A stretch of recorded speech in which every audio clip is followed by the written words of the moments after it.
Viloyat pedagogik mahorat markazida O'zbekiston jurnalistlar uyushmasi viloyat bo'limi hamkorligida gazeta Fikr qaymog'i, sayt tezkor xabar minbari, jamoat fikri oynasi mavzusida ma'naviy-ma'rifiy tadbir bo'lib o'tdi.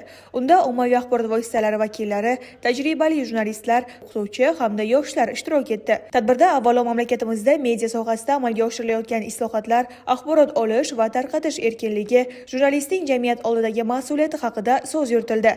Mutaxassislar gazetalarning jamiyat fikrini shakllantirishdagi o'rni, chuqur tahlil va xolis munosabat talab etilishini ta'kidlab o'tdilar.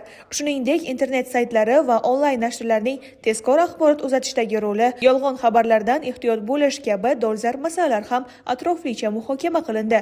Axborot oqimi shiddat bilan o'sib borayotgan bugungi kunda jurnalistlardan tezkorlik bilan birga aniqlik, xolislik va mas'uliyat talab qilinishi qayd etildi.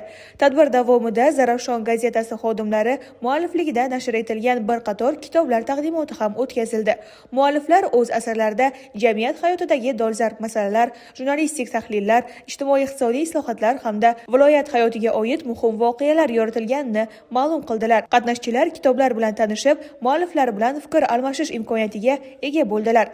Tadbir so'ngida mazkur kitoblar ishtirokchilarga ijodiy sovg'a tariqasida tarqatildi.